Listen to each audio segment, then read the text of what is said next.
Selamat pagi, Pak Hermono. Selamat pagi, Pak. Sehat, Pak, hari ini? Alhamdulillah sehat, terima kasih. Alhamdulillah sehat.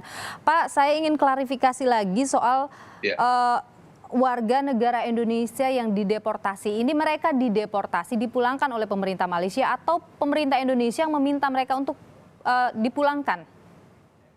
jadi masalahnya adalah ada sekitar 7.200 sekian warga negara Indonesia yang di tahanan imigrasi yang sudah habis masa tahanannya. Mhm. Malaysia rencananya akan mendeportasi mereka.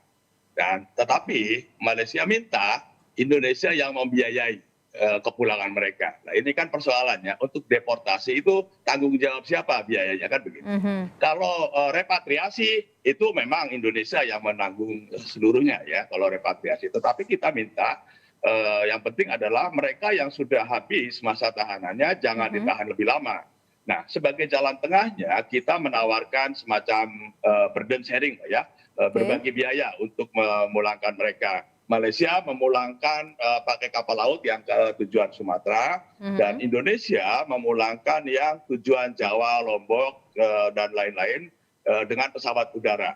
Selain itu, kita juga sudah menawarkan seluruh biaya PCR test itu ditanggung oleh Indonesia. Nah, ya, ini sebagai usulan yang kita sampaikan. Tetapi usulan ini ditolak oleh Malaysia. Sepertinya Malaysia ingin Indonesia menanggung biaya kepulangan semua. Nah ini persoalannya kan ini tanggung jawab siapa untuk mendeportasi? Iya. Kan Malaysia yang menahan mereka, gitu loh. Oke. Kita Oke. ingin ada win-win solution ya, Mhm. karena dengan pertimbangan kemanusiaan adalah tidak boleh menahan orang itu lebih lama dari masa tahanannya. Ini yang menjadi persoalan ya. Jadi belum ada nih, Pak, solusinya siapa yang akan memulangkan, siapa yang akan menanggung biayanya? Ya, belum ada untuk Belum yang ada? sekian, belum ada. Nah, sementara Mhm. untuk yang warga kita yang rentan ya, seperti yang tua, yang ibu perempuan dengan anak-anaknya, kemudian juga yang sakit, itu kita sudah putuskan akan kita pulangkan atas biaya pemerintah Indonesia seluruhnya. Oke, totalnya Jadi ada ini berapa atas itu, Pak, yang yang rentan? sudah terdata itu ada 310, dan ini rencananya schedule-nya pemulangan tanggal 24 Juni. Ini pertimbangan kemanusiaan karena mereka Oke. tidak seharusnya ada di dalam penjara lah Oh, ya, ada anak-anak dan lain-lain, kan tidak baik ya. Pak Hermono, tadi Anda menyebut soal tahanan imigrasi, ini sebenarnya 7.200 ini siapa saja mereka ini, Pak? Mayoritas adalah mereka yang bekerja secara ilegal lah gampangnya ya, tidak memiliki dokumen yang sah di Malaysia ya. Nah ini memang betul mereka melakukan pelanggaran ya, tetapi juga kita mohon ya, yang melakukan pelanggaran itu bukan hanya pekerjanya, majikannya pun melakukan pelanggaran, harusnya harus dua-dua dong ya. Hukum itu kan harus berlaku kepada semua pihak yang bersalah. Ini kalau hanya yang pekerja ilegal saja yang dikejar-kejar lalu ditahan, sementara yang mempekerjakan yang menurut undang-undang Malaysia sendiri adalah melanggar undang-undang keimigrasian Malaysia. Ini saya lihat hampir tidak pernah tersentuh ya. Ini kan gimana ya, hukum Oke. itu menjadi tidak fair lah ya. Pak Kita minta Hermono, ya harus dua-duanya. 7.200 itu semuanya adalah mereka yang tidak memiliki dokumen dan harus menjadi tahanan imigrasi, begitu, Pak? Betul. Ya, betul. 7.200 besar sekali angkanya ya, Pak?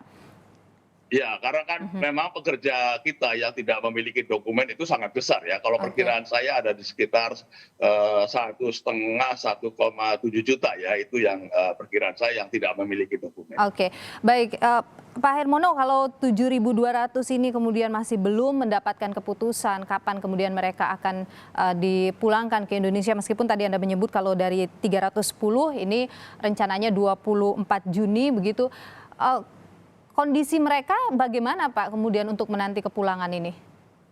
Ya, ini secara bertahap. Pertama bagi mereka yang keluarga atau dia sendiri punya biaya untuk pulang, dipersilahkan untuk membeli tiket sendirilah Mmm. gampangnya. Kemudian Indonesia atau KBRI itu akan membiayai tes PCR mereka kalau memang Oke. mereka tidak memiliki biaya. Tapi ini jumlahnya tidak banyak. Oke. Sekarang ini ada 90-an ya. Kemarin 2 minggu lepas ada 43 yang pulang, ada 90 yang akan pulang. Oke. Tapi ini kan hanya sebagian kecil ya. Yang sebagian besar ini harus ada solusinya. Yang jelas adalah tidak boleh kita ya, tidak boleh siapapun juga menahan seseorang lebih lama dari masa hukumannya. Ini yang menjadi posisi kita.